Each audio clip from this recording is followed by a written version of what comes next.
Hello everyone, my name is Lawrence. I'm the founder of IP Genesis. Welcome to the second episode of our video podcast. In this episode, I'm going to share about what is IP and how to protect your IP.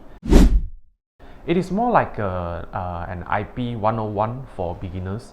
So when we talked about IP, right, it actually refers to your creation of mind. It is anything that's created by your mind, but we need to know that not all kind of IPs that can be qualified for legal protections. Usually the type of IP that cannot be protected are those like vague ideas, your imaginations, your scheme or rules of doing business.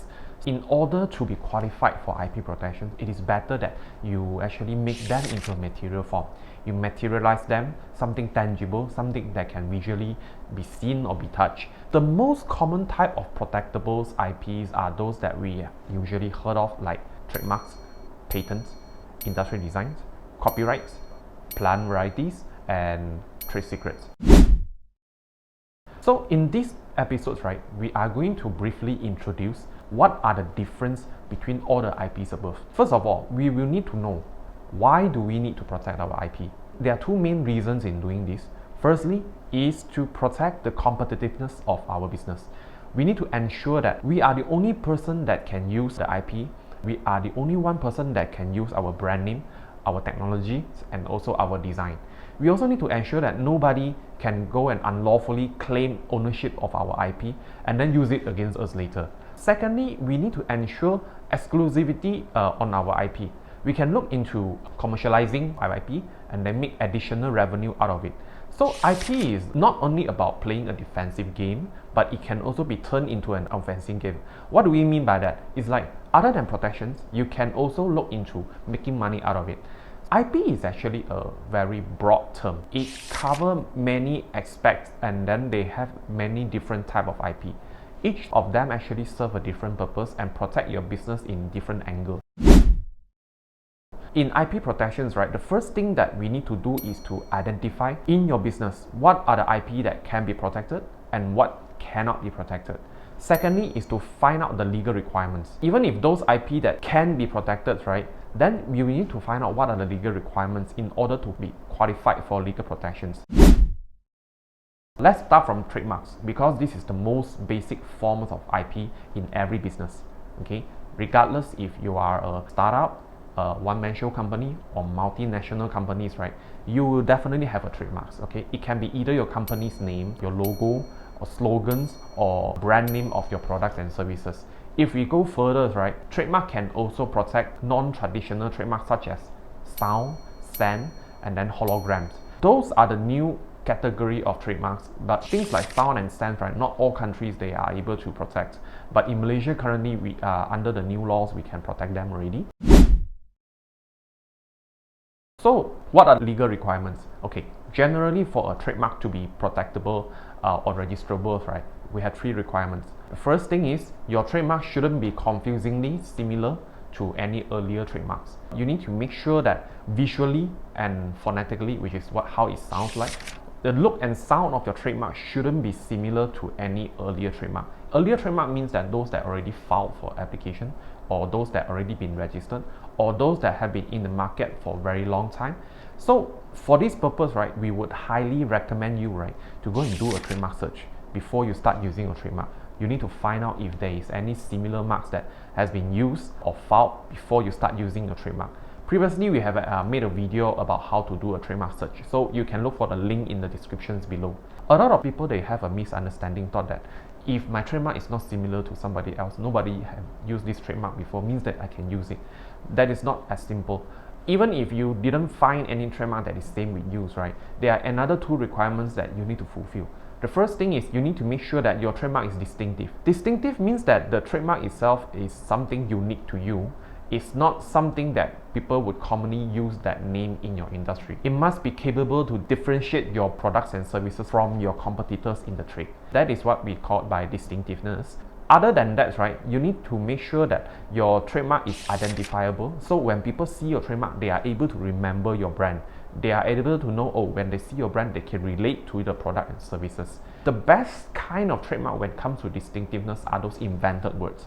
For example, the words like Starbucks, they might have no meanings, or you can find some words which never existed in a dictionary before, or you coin your own names. If you have to choose an existing words, right, then you will have to choose those names which is totally irrelevant to your products and services. You can still choose a common name. It is not necessary that you have to invent a new name if that is a bit difficult for you. So if you are looking for an existing English word, right, then you can choose those names which is totally irrelevant to your products and services. For example, the word Apple. I always like to use the example of Apple. Apple is a generic word. It's a common word. It is okay when you use it to sell computer products, you use it to sell phone, but it is not okay if you are using the word Apple to sell Apple, because the word Apple itself has no relevance to the product and services. So the third requirement is, if you are using a generic or common words, right, then make sure the word has nothing to do or no relevance to your products and services. For a trademark, the protection is actually forever. Once you got your trademark registered, right, the protection is forever provided you renew every 10 years. You can keep renewing it forever. For trademarks, you will notice that sometimes we can see people are using the little symbol like R and TM. What's the difference between TM and R? Usually, R is only for those trademarks that has been successfully registered. TM are those that unregistered or pending examination. Many countries, they will have these requirements that you can only use the R symbol only when your trademark is registered. Otherwise, you will subject to fine or other legal complications. When it comes to infringement of trademarks, if anyone that use your registered trademark without your consent, then they are liable to be sued for trademark infringement, and then you can actually sue them for damages, for injunction. That is for civil suit. But on top of that, right, you can also lodge a report with the government authority or the enforcement unit to actually bring criminal actions against the infringer. So in some countries, for example Malaysia, the liabilities for trademark infringement is actually 2 tiers. One is for civil, and then the other one is for criminal. For registering of trademark, it will take time. Most of the countries, they will take a few months to get the approval from the trademark office. So the best part is you have to file your trademark as early as you can, because you will need to take into consideration that the trademark office may take some time in examining your application. Not to mention some of the applications, they might encounter objection as such. So it is better that you file your trademark application as soon as possible. So that is how we protect your brand. You will have to first secure the name in the registry first, or secure a logo in the registry first. So the next thing is you can consider if you have some other things like you have a video, whether you have a books, whether you have any computer codes, your source code for your software. For this, right, they are entitled for protections under copyright. For copyrights, the type of work that eligible for copyright protections are things like literary works, artistic works, sound recording, broadcast, musical works, and then films as well. So for example, if you have a software, or you have a platform, or you have a AI software now, it can actually protect it as a copyright. The best part about copyrights, right, is that unlike trademark, okay, copyright do not need registration. The protection for copyright is automatic, provided it is original works from you. You have made sufficient efforts in making the word original. So unlike trademark, you do not need to register your copyright. The law gives you the automatic protections. You will only need to register when you need an official proof that you are the owners. But unlike trademark, in order to get protections, right, you will have to do the registration first. So for copyrights, once you got it protected, right, when let's say you completed the work, it is original from you, then it is considered a copyright protected work. So you can actually use the symbol to show that you are the owner of the copyrights. Okay. The protection for copyright is even better. The trademark, you will need to renew. Copyright, you do not need to renew. Once you got it protected, right, then the protection is almost forever. For example, for works like literary, musical works, and then artistic work, the protection period for copyright is actually life of author plus 50 years. So it's quite an encouragement if you can live longer. So the exclusive rights granted to the copyright owner is actually like you are the only one that can use, make copies, reproduce, or even license the copyrights. So anyone that actually use all these rights without your consent, right, they are actually liable for copyright infringement. Similar to trademarks, the liabilities for copyright can be both civil and criminals. You can sue the copyright infringer for damages, for injunctions, and then when it comes to criminal liabilities, you can go to lodge the reports with the relevant authorities, and then they could take actions. They might go to jail actually for copyright infringement. Next is your patents. We talked about patents when you have an invention or you have a new process or method of doing something. For this, we can actually register for a patents. Patents is more towards protecting your technologies, your new inventions, and then a way of doing something like a mechanism. So in order to be qualified for patents protections, right, there are 3 requirements. The first thing is you need to make sure that your invention is something novel and something new, and then the consideration of the novelty is actually from the worldwide perspective. So in order to look into this, right, usually we will encourage you to do a patent search, and you can find the links below for the database that you can access to the World Intellectual Property Organization's white post database to see what are the patents that are similar to yours. Of course, you can always engage a competent patent attorney to help you with the patent search as well. And then the next requirement is, even if your patent is something novel, right, you need to ensure that this is something inventive. Inventive means that something not obvious to those persons in your industries. An invention is novel doesn't mean it is inventive. Just because nobody done it before doesn't mean it is inventive as well. So you need to make sure that your invention is something inventive, and then to make sure that it is not obvious to the person skilled in the art. And then the third requirement is to make sure that your invention is something industrially applicable. What it means is it's something usable. When we file a patent applications, we will actually claim a series of features in your inventions. We need to make sure that the invention is actually workable according to your patent application. So when it comes to patents, right, the protections for your invention is actually 20 years. So usually it will take about 3 to 5 years for a patent office to examine a patent application. And then we need to consider that within the 3 to 5 years, right, in between, the patent office may come back with a lot of queries, and then they will come back to ask for clarifications or maybe even challenge your patents. Why is it novel or why is it inventive? So in between, there are a lot of things to be done when it comes to a patent application. For patents of protection, it's actually 20 years only. It's subject to annual renewal. After 20 years, you can no longer renew your patents. So after 20 years, it's belong to public domain, and then everyone can use your patents already.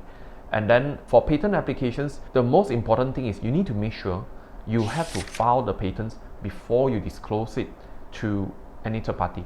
Because we have encountered a lot of situations like when the clients come to us and then they inform us that they have disclosing or they have been starting selling their inventions before they file the patent applications. This might actually jeopardize your patent applications because the first requirement is all about novelty.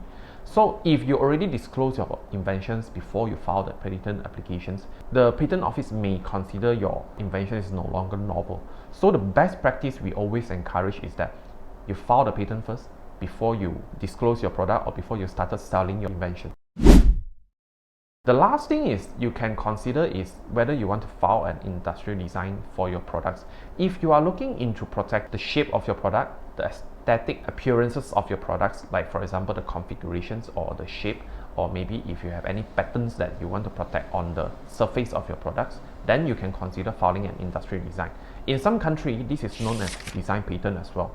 So how it protects is it only protect how the products look. The difference between industrial design and patents is patents protect how it works, and then the design protect how it looks from the outside. Similar with patents, if you are going to file an industrial design for your product, you will have to ensure that you file the design first before you even starting using your product or selling your product or disclose to any third party, because the first requirements for industrial design, it is also novelty. If you disclose your products before you file the design application, then you will breach the novelty and then you won't be able to register it as a design as well. The protection period for a design is actually 25 years, subject to renewal every 5 years. It depends on the country. Some countries, they only grant you 15 years of protections. So we will have to bear all this in mind and then put into your roadmap or even your protection plan for your IP. So bear in mind that all the IP that I mentioned just now are all territorial based. Unfortunately, there is no single system available in the world now that can make us protect our IP in all countries in one go. We will still have to register our IP country by country.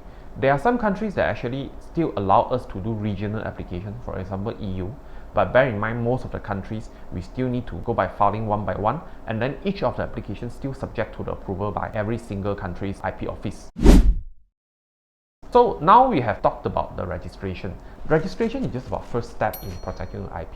Okay, so the next thing is after registration, what should you do when it comes to day-to-day operations if you want to protect your IP?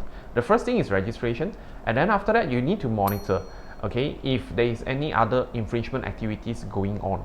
Sometimes it is not necessary that you have to confront the infringer directly if you notice somebody is copying your IP. You can actually observe what they are doing first, start collecting evidence, because in any infringement action is like a court litigation. It's most important thing is the evidence. So let's don't confront them first, okay? Observe what they are doing, collect enough evidence, and then immediately seek legal advice from your attorney. We need to strategize and then plan ahead, because it is not really good or wise to confront directly without any preparation. We need to know the background and then what have been doing all the while. This is what we call observe and enforce. You observe the activities of the infringer first, and then you enforce accordingly. You discuss with your attorney what is the best next action, things like that. You better have a plan and strategy on what to do. The next thing is you can be very active in using the IP notice, for example, the TM, the R symbol, and the C symbol that I mentioned just now, so that people are aware that these are your IPs. They know that you are serious in protecting your IPs. You can be very active in using the caution notice, okay, telling people your copyright is reserved, you will take actions against infringers without any hesitation. The next thing is you can use watermark in your IP, in your works. Let's say you have any images, you have any drawings, you have any graphic works, then you can be active in using watermark. It's actually showing people that this is your IP. Even if they copy it, right, they have to use together with the watermarks. At least there are some active steps are being taken in your day-to-day operation.